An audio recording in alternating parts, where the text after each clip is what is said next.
दोस्तों, गुरुजी an online channel में आपका स्वागत है। हम पढ़ रहे थे राजस्थान की प्राचीन सभ्यताएं और उसका जो पार्ट 4 है उसमें आज कुछ और सभ्यताओं के बारे में बात करेंगे। और जब तक इस सभ्यताओं को स्टार्ट करूं तब तक मैं आपको बता देता हूं कि अभी भी आपने इस चैनल को सब्सक्राइब नहीं किया है, सपोर्ट नहीं किया है, लाइक नहीं किया है तो आप निश्चिंत होकर कर सकते हो। दोस्तों, ये बिल्कुल फ्री है और आज कुछ नई सभ्यताओं का अध्ययन करेंगे। चलिए शुरू करते हैं। पहली सभ्यता है बेराट की सभ्यता।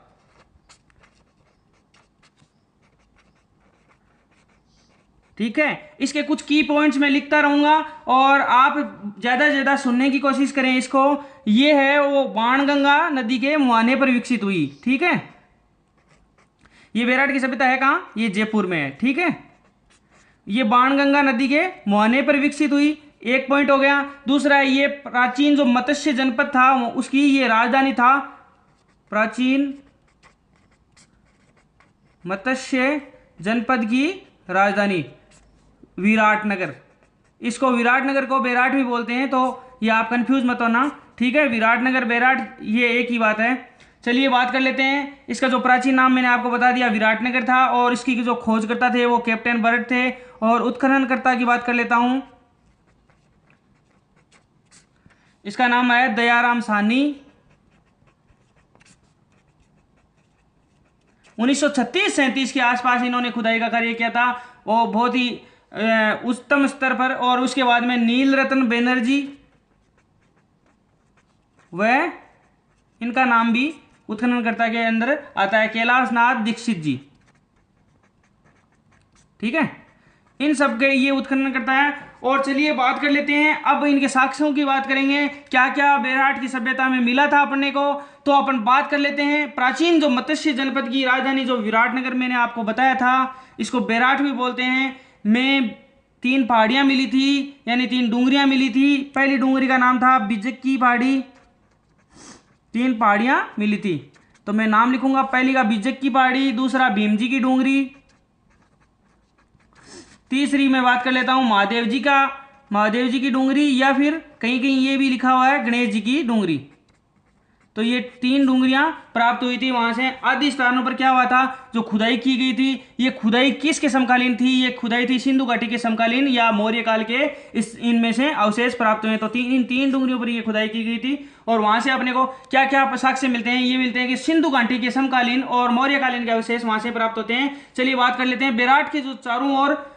अब दूसरे साक्ष्य की बात कर लेते हैं। ये 3 पहाड़ियां मिली थी, उसके बाद में बात कर लेते हैं बेराट की अन्य विशेषताओं की। बेराट के चारों ओर क्या थे? मौजूद थे पत्थरों के बावजूद यहाँ के लोगों ने जो भवनों, स्तूपों और मंदिरों के निर्माण के लिए किसका प्रयोग किया था? ईंटों का प्रयोग किया था। तो ये बहुत ही बेहतरीन विशेषता है कि यहाँ पर चारों तरफ प्रचुर मात्रा में पत्थर होते हुए भी प्रयोग किसका किया गया था? जो स्तूपों, मठों और मंदिरों में ईंटों का प्रयोग किया गया था। इन ईंटों की बनावट कैसी थी? इन ईंटों की बनावट ऐसी थी, मोहनजोदड़ो से जो ईंटें मिली थी उसके समान इन ईंटों की बनावट थी। तो चलिए ये बात कर ली मैंने। उसके बाद में एक 6-7 जो खंडर भवन थे, खंडर भवनों का एक कमरा मिला था और इसको पुरातत्वविदों ने क्या बना था? बौद्ध मठ मानते हैं इसको। ठीक है, तो ये चीज आप ध्यान रखना। 6-7 भवन का एक कमरा मिला था जो खंडहरनुमा था, उसको प्राचीन जो पुरातत्ववेत्ता हैं वो इसको क्या मानते हैं? बौद्ध मठ मानते हैं। चलिए बात कर लेते हैं। उसके बाद में यहाँ से क्या मिले थे? चांदी की 36 मुद्राएं मिली थी। अब इनमें मुद्राओं की बात करूंगा, डिटेल से बात करूंगा क्योंकि ये मुद्राएं बहुत इंपॉर्टेंट है। चलिए बात कर लेते हैं। इन मुद्राओं में से 36 में से 8 तो थे पंचमारक। ठीक है, ये पंचमारक क्या है? ये भारत के सबसे प्राचीन सिक्के हैं। तो आपको कहीं पूछे ये भारत के सबसे प्राचीन सिक्कों में से आते हैं, 8 तो पंचमारक होते हैं। और जो 28 मिले थे भारतीय यूनानी यानी इंडो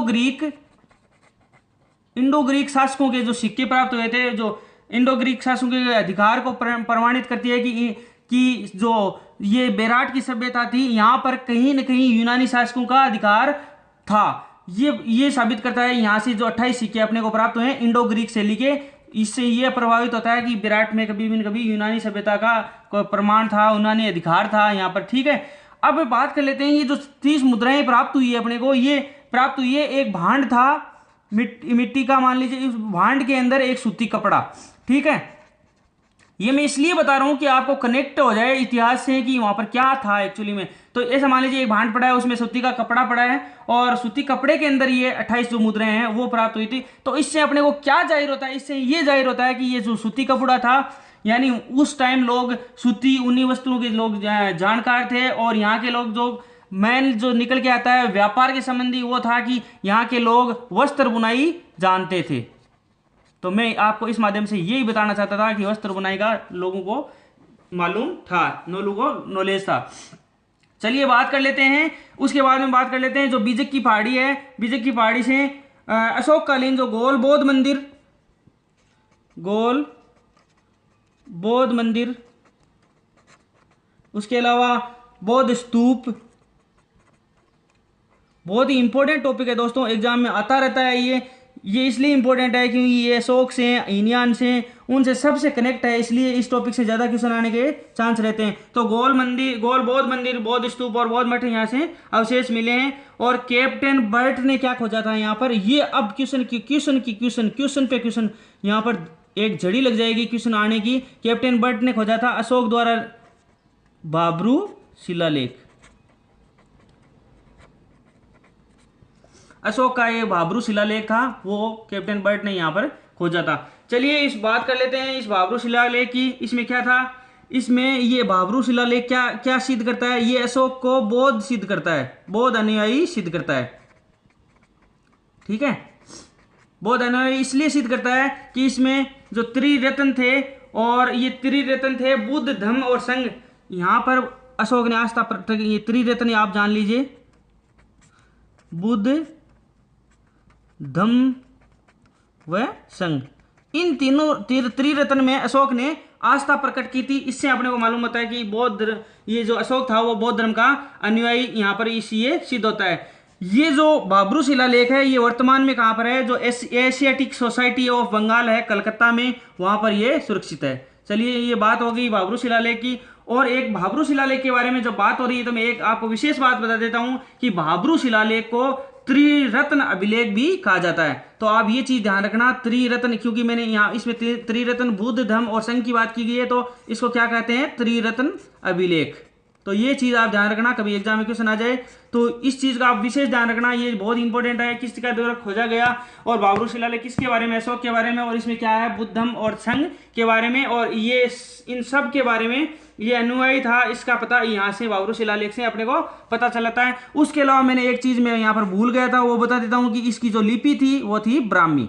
ठीक है, ये मैंने आपको यहाँ पर बता दिया है। उसके अलावा बेराट सभ्यता की और चीजें की बात करेंगे। बेराट सभ्यता की इंपॉर्टेंट जो है, चीन का जो प्रसिद्ध यात्री था हेनसांग,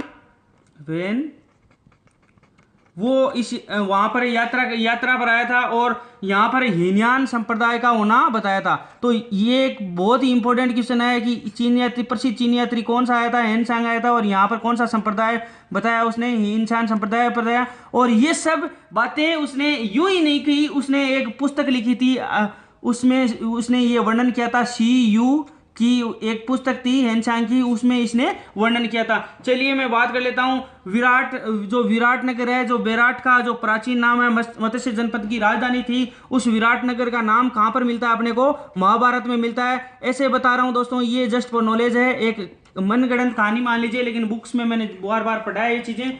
तो ये किंवदंती मान लीजिए, कुछ भी मान लीजिए कि पांडवों ने यहाँ पर अज्ञातवास के दिन बिताए थे बेराट में, और भीमसेन की डूंगरी में एक गड्ढा है जिसे बोलते हैं भीमताल।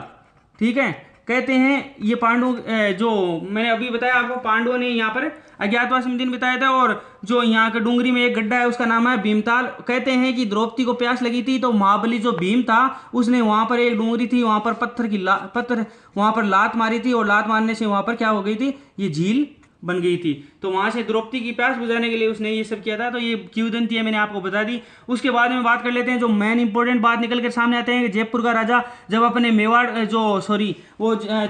शाकंभर या जो मेवाड़ जो अपन ने पढ़े थे आमेर के चौहान, आमेर के, उस टाइम आमेर का इतिहास पढ़ा था। उस टाइम मैंने आपको बताया था राजा जय सिंह, वहां पर राजा राम सिंह हुआ था, उसके काल में एक खुदाई हुई थी राजा राम सिंह, मैं कंफ्यूज हो गया था दोस्तों। चलिए, राजा राम सिंह हुआ था, उसके काल में खुदाई करने पर वहां पर क्या प्राप्त हुआ था, स्वर्ण मंजूषा। ठीक है। श्रवण मंजूषा होती है, एक कलश के टाइप का होता है, कलश ही मान लीजिए आप, कलश प्राप्त हुआ था वहां से। और उसमें क्या था, ये इंपॉर्टेंट वाली बात है, उसमें था भगवान बुद्ध के जो अस्थियों के अवशेष थे, भगवान बुद्ध के अस्थियों के अवशेष।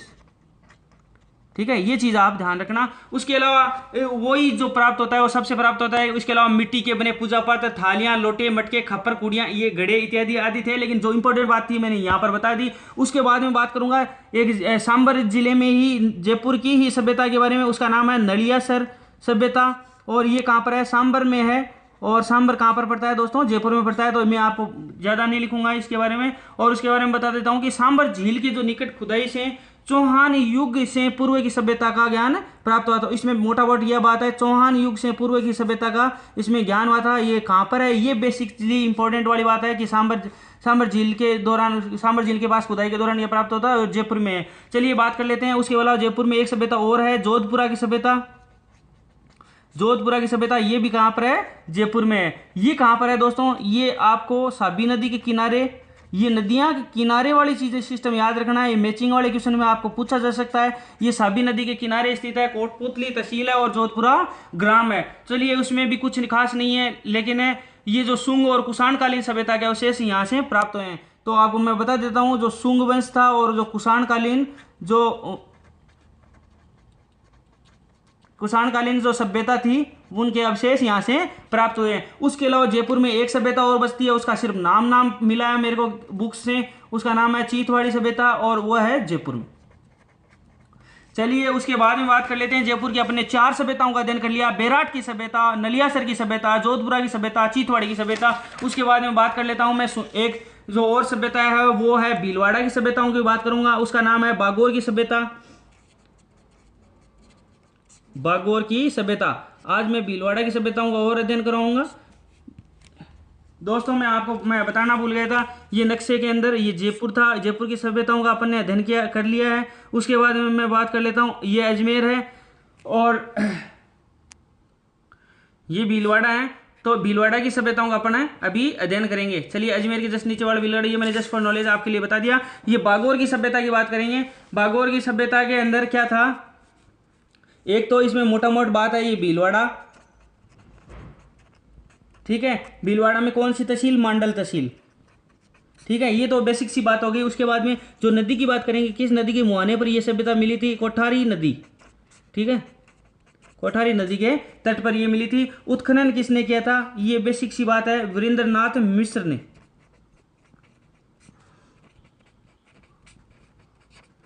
यानी ये इसके उत्खनन करता थे। उसके बाद में सबसे जो प्राचीन पशुपालन की अस्थियों के अवशेष मिले हैं, ये सबसे इंपॉर्टेंट बात निकल कर इसमें से सामने आती है, वो है कि प्राचीन जो पशुओं के अस्थियों के अवशेष हैं, प्राचीन पशुओं के अस्थियों के अवशेष यहाँ से अपने को प्राप्त हुए हैं। तो ये इंपॉर्टेंट बात निकल के सामने आती है यहाँ से। चलिए उसके बाद में जो बागोर की संस्कृति है, बागोर की सभ्यता है, उसको आदिम संस्कृति का संग्रहालय कहा जाता है। ये बहुत इंपॉर्टेंट और बात निकल के सामने यहाँ से आती है कि आदिम संस्कृति का संग्रहालय किसको कहा जाता है, आदिम संस्कृति का संग्रहालय कहा जाता है इसको। चलिए ये हो गई बागोर सभ्यता की बात में। उसके बाद में भीलवाड़ा के अंदर एक दूसरी सभ्यता की बात कर लेते हैं, उसका नाम है ओजियाना की सभ्यता, ठीक है। ओजियाना की सभ्यता भी भीलवाड़ा जिले के अंदर ही है। ये है बदनौर, भीलवाड़ा जिले के बदनौर के पास है। इसका उत्खनन किया था बी.आर. मीणा और जो दूसरे थे वो थे आलोक त्रिपाठी, ठीक है। इन्होंने ये उत्खनन किया था। उसके बाद में यहाँ पर साक्ष्य जो मिलते हैं वो मिलते हैं, एक बहुत ही इंपॉर्टेंट है, ये चीज आप याद रखना। जो गाय की मृण मूर्ति यहाँ पर प्राप्त हुई है, गाय की मृण मूर्ति, ये चीज आप नोट करके रखना। कभी भी जिंदगी में ये क्वेश्चन आएगा तो इसके बारे में जरूर आएगा। ये क्वेश्चन गाय की बनी मृण मूर्ति यहाँ से ओजियाना की संस्कृति से प्राप्त हुई है। लेकिन अपने राजस्थान के अंदर बेसिकली क्वेश्चन आता है, ये ओजियाना की सभ्यता कहाँ पर है, तो भीलवाड़ा जिले के अंदर है। और ये जो आहड़ युगीन सभ्यता संस्कृति का ही अन्य रूप है। यहाँ पर जो खुदाई के फेज थे वो थे 3 फेज थे, और इन तीनों फेजों में ही जो काले व लाल रंग के मृदभांड पर सफेद चित्रण किया गया था, काले व जो लाल रंग है मृदभांड, ये मृदभांड है, इन पर क्या किया गया था, सफ़ेद चित्रण किया था। ठीक है, मैंने आपको बता दिया ये 3 स्तरों में खुदाई हुई थी इसकी। तो ये जो काले व लाल रंग के मृदभांड है, इनको घुमा फिरा के, इनको पकाने की विधि, इनको जो अलग अलग जो बनाने की विधि है वही भिन्न भिन्न थी, बाकी ये रंग ये सेम थे इसमें। और उसके अलावा इसमें जो मिली थी वो बेलों की आकृतियां मिली थी।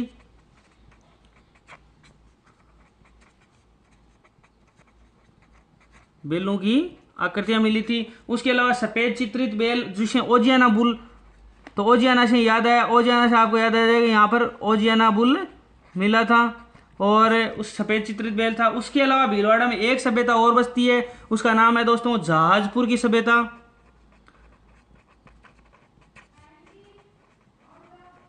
और ये है महाभारत कालीन सभ्यता के अवशेष यहाँ से मिले हैं।